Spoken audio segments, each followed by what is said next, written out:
নমস্কার, নিউজ ভ্যানগার্ডের এক নজরে 25-এ আপনাদের প্রত্যেককে স্বাগত। আপনাদের সঙ্গে রয়েছে এই মুহূর্তে আমি দিয়া। চোখ রাখবো আজকের কিছু গুরুত্বপূর্ণ খবরের দিকে। রাজ্যসভার সাংসদ রাজীব ভট্টাচার্যের উদ্যোগে সাংসদ উন্নয়ন তহবিল থেকে কলেজ টিলার বিবেকানন্দ সংঘ ক্লাবকে একটি অ্যাম্বুলেন্স দেওয়া হলো।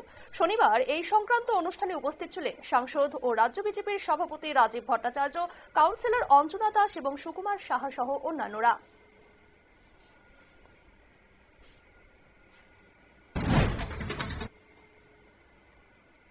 শনিবার বিএমএস এর ঊনকোটি জেলা কমিটির উদ্যোগে অঙ্গনওয়াড়ি কর্মী ও সহায়িকাদের 12 দফা দাবিতে একটি মিছিল করে কুমারঘাট ডিআইসি অফিসে ডেপুটেশন দেওয়া হলো। উপস্থিত ছিলেন বিএমএস এর ঊনকোটি জেলা কমিটির নেতৃত্ব ও অঙ্গনওয়াড়ি কর্মী এবং সহায়িকারা।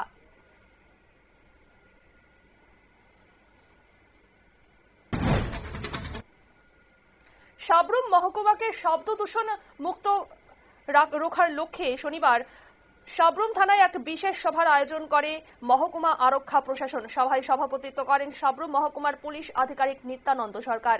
এদিন এলাকার সমস্ত সাউন্ড বক্স ব্যবসায়ীদের ডাকা হয় এবং তাদের শব্দ দূষণ আইন সম্পর্কে স্পষ্টভাবে অবহিত করা হয়।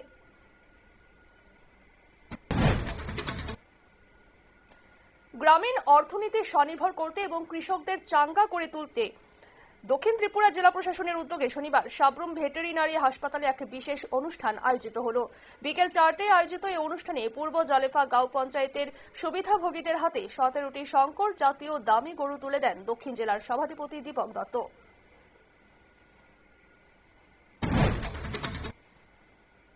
অবৈধ বার্মিজ সিগারেট পাচারের বিরুদ্ধে অভিযানে ফের সাফল্য পেল গোয়েন্দা বিভাগ এবং ধর্মনগর থানার পুলিশ। গোপন সূত্রে প্রাপ্ত খবরের ভিত্তিতে শনিবার দুপুরে ধর্মনগর থেকে কৈলাসহর যাওয়ার পথে অফিস টিলা এলাকায় বিশেষ চেকিং চালানো হয়।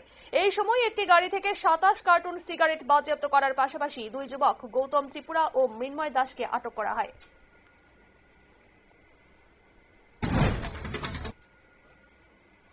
এক পশলা বৃষ্টির জলে জলমগ্ন আগরতলা শহরের বেশ কিছু জায়গার। এর ফলে প্রশ্নের মুখে পড়েছে আগরতলা পুর নিগমের স্মার্ট ড্রেন নির্মাণের কাজ। অবৈজ্ঞানিক পদ্ধতিতে তৈরি ড্রেন আগামী দিনে শহরবাসীকে আরও ভোগাবে বলেই আশঙ্কা সাধারণ মানুষের।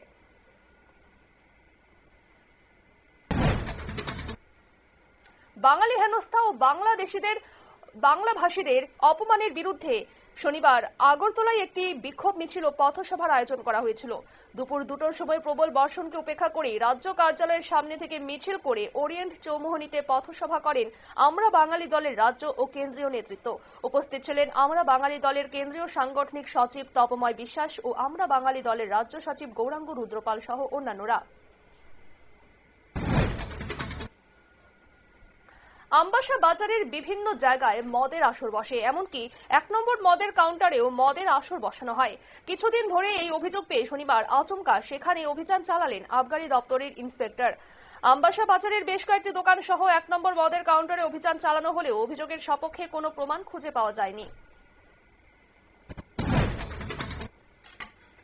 সামনেই বাঙালির শ্রেষ্ঠ উৎসব দুর্গাপুজো। শারদ উৎসবের সময় যাতে কোনো রকম অপ্রীতিকর ঘটনা না ঘটে তার জন্য এখন থেকেই তৎপর পঞ্চায়েত মন্ত্রী কিশোর বর্মন। শনিবার এই বিষয়ে সোনামুড়া মহকুমার বিভিন্ন পুজো উদ্যোক্তাদের নিয়ে একটি বৈঠক করলেন তিনি। ওই বৈঠকে পুজো উদ্যোক্তাদের পরিবেশ বান্ধব হওয়ার পাশাপাশি প্রশাসনিক নির্দেশগুলি মেনে চলার পরামর্শ দেন মন্ত্রী। বৈঠকে উপস্থিত ছিলেন সোনামুড়ার মহকুমা শাসক রাজু দেব ও মহকুমা পুলিশ আধিকারিক শোষণ মোহন দেববর্মা সহ অন্যান্যরা।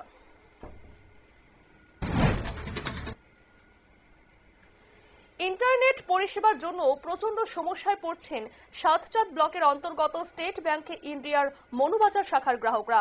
গত 4-5 দিন ধরে শাখায় ইন্টারনেট পরিষেবা না থাকায় দূর দূরান্ত বিশেষ করে কলাছড়া, ফুলছড়ি ও শ্রীনগর এলাকা থেকে বয়স্ক ব্যক্তিরা যারা ভাতা বা বিশেষ কোনো প্রয়োজনে টাকা নিতে আসেন তারা হয়রানির শিকার হচ্ছেন।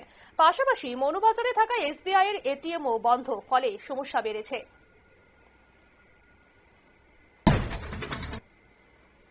25 বছর আগে আজকের দিনে প্রয়াত হয়েছিলেন যোগেন্দ্রনগর এলাকার জনপ্রিয় সিপিএম নেতা ডক্টর অজিত রায়চৌধুরী। শনিবার বিদ্যাসাগর পার্টি অফিসে ওনার 25তম শহীদান দিবস পালন করা হলো। এই উপলক্ষে একটি রক্তদান শিবিরের আয়োজন করে ডিওয়াইএফআই এর যোগেন্দ্রনগর অঞ্চল কমিটি। উপস্থিত ছিলেন প্রাক্তন মুখ্যমন্ত্রী মানিক সরকার ও বিধায়ক রামু দাস সহ অন্যান্যরা। হাতে গোনা আর মাত্র কয়েকটা দিন বাকি দুর্গোৎসবের। কার থেকে কে সুন্দর প্যান্ডেল তৈরি করবে সেই নিয়েই ব্যস্ত ক্লাবগুলির পুজো প্যান্ডেলের শিল্পীরা। পাশাপাশি হাতে নেওয়া অর্ডার নিয়ে ব্যস্ত কমলপুর মহকুমার মৃৎশিল্পীরাও।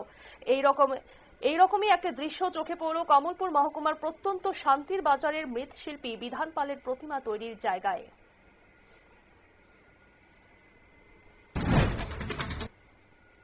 শনিবার সাবরুম থানার রামজিপাড়া এলাকায় সকাল 7:40-এ আগরতলা সাবরুম ডেমো স্পেশাল ট্রেনে কাটা পড়ে মৃত্যু হলো এক ব্যক্তির।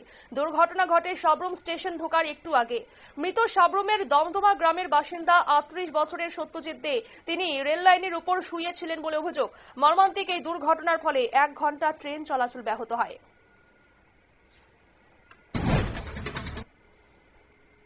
সতীনের সঙ্গে ঝগড়ার সময় ধারালো অস্ত্র দিয়ে তার আঙুল কেটে দিয়েছিল মেলাঘরের আর.কে পুর থানা এলাকার বাসিন্দা মহিদুর আলীর দ্বিতীয় স্ত্রী মাফিজা খাতুন।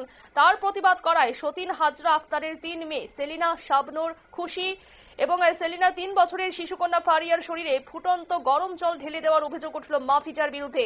আক্রান্তদের গোমতী জেলা হাসপাতালে ভর্তি করা হয়েছে। তদন্ত শুরু করেছে আর.কে মহিলা থানার পুলিশ।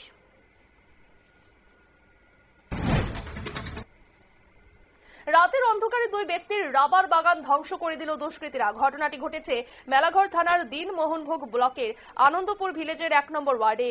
ওই 2 বাগান মালিকের নাম সিকি রায় দেববর্মা এবং জ্যোতি রায় দেববর্মা। ইতিমধ্যেই এই বিষয়ে মেলাঘর থানায় অভিযোগ দায়ের হয়েছে। তারই ভিত্তিতে তদন্ত করছে পুলিশ।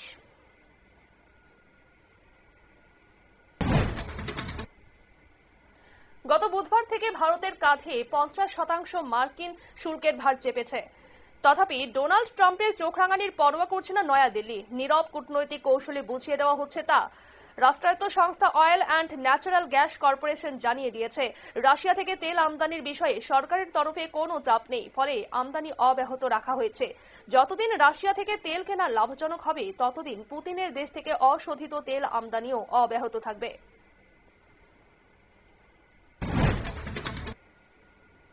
ভগবানের অভিশাপে অসুস্থ, তাই একের পর এক মন্দিরে চুরি করে প্রতিশোধ নিয়েছেন। এমনই চাঞ্চল্যকর দাবি করলেন ছত্তিশগড়ের দুর্গ শহরের এক বাসিন্দা। কিছুদিন ধরেই দুর্গ শহরের কয়েকটি মন্দিরে প্রণামী বাক্সের তালা ভেঙে টাকা চুরির ঘটনা ঘটে, যার তদন্ত করতে গিয়ে কোনোভাবেই চোরের হদিশ পাচ্ছিল না পুলিশ। কয়েকদিন আগেই পরপর 2টি চুরির ঘটনা ঘটে, তাতেই নড়ে চড়ে বসে প্রশাসন। অনেক চেষ্টার পর অবশেষে চোরের খোঁজ পায় পুলিশ।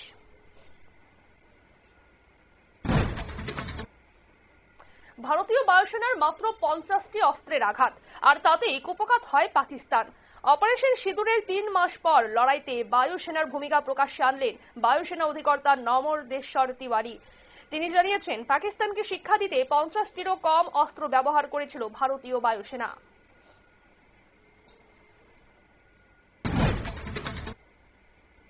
যাত্রী স্বাচ্ছন্দ্যে দেশের মধ্যে খারাপ বিমানবন্দরের একটি পশ্চিমবঙ্গের বাগডোগরা বিমানবন্দর।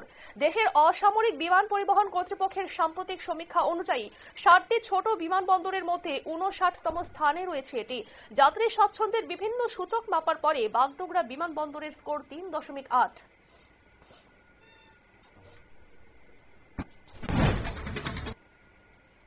মাছ হোক বা গরুর মাংস, সাধারণ মানুষ কি খাবে আর কি খাবে না সেই নিয়ে ফতোয়া জারি করে বারবার বিতর্কে জড়িয়েছে বিজেপি নেতারা। গেরুয়া শাসিত রাজ্যগুলিতে এমনটা প্রায়ই ঘটে থাকে, কিন্তু এবার বাম শাসিত কেরলের কোচি শহরে কানাড়া ব্যাংকের একটি ব্রাঞ্চের ক্যান্টিনে নিষিদ্ধ হল গোমাংস। এই নিষেধাজ্ঞা জারি করেছেন ব্রাঞ্চ ম্যানেজার। এই ঘটনার খবর প্রকাশ্যে আসতেই শোরগোল পড়ে গিয়েছে।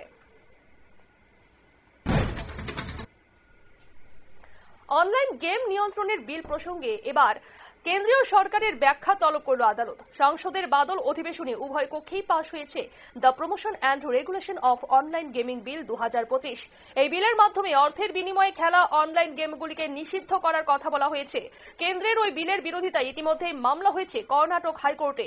শনিবার ওই মামলায় কেন্দ্রের বক্তব্য জানতে চাইল আদালত। 19 অক্টোবর থেকে অস্ট্রেলিয়ায় শুরু হবে 3 ম্যাচের ওয়ানডে সিরিজ। সেই সিরিজেই বিরাট কোহলি, রোহিত শর্মাদের খেলার কথা। তাদের 22 গজে আবার দেখার জন্য মুখিয়ে সমর্থকরা। 2 কিংবদন্তি ক্রিকেটারকে বিশেষ সম্মান জানানো হবে অস্ট্রেলিয়ায়। সিরিজ শুরুর 50 দিন আগে ভারতীয় সমর্থকদের জন্য বরাদ্দ আসন ভর্তি হয়ে যাওয়ার খবর দিল ক্রিকেট অস্ট্রেলিয়া।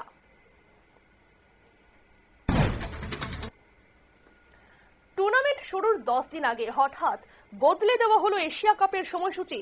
কোনো ম্যাচের দিন বদল হয়নি, তবে একটি বাদে সব ম্যাচ শুরুর সময় বদলে দেওয়া হলো। 19টি ম্যাচের মধ্যে 18টির সময় আধ ঘন্টা করে পিছিয়ে দেওয়া হলো। গত ফেব্রুয়ারি মাসে মৌলবাদীদের চাপে কোপ পড়েছিল লালন স্মরণ উৎসবের, কিন্তু এবার সেই লালন ফকিরের প্রয়াণ দিবসকে জাতীয় দিবস হিসেবে পালনের সিদ্ধান্ত বাংলাদেশের অন্তর্বর্তী সরকারের। ঢাকার তেজগাঁওয়ে প্রধান উপদেষ্টার কার্যালয়ে উপদেষ্টা পরিষদের 40তম বৈঠকে এই প্রস্তাবে অনুমোদন দেওয়া হয়েছে বলে জানা যাচ্ছে। ওই সভায় সভাপতি ছিলেন প্রধান উপদেষ্টা ডক্টর মোহাম্মদ ইউনূস।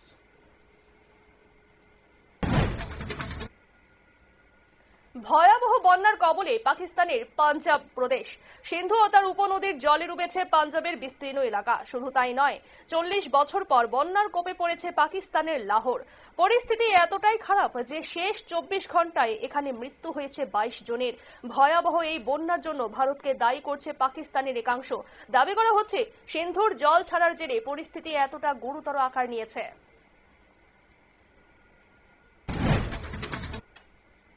এক নজরে 25 আপাতত এই পর্যন্তই। পরবর্তী খবর এবং টক শো দেখার জন্য অবশ্যই নজর রাখুন নিউজ ভ্যানগার্ডের পর্দায়। নমস্কার।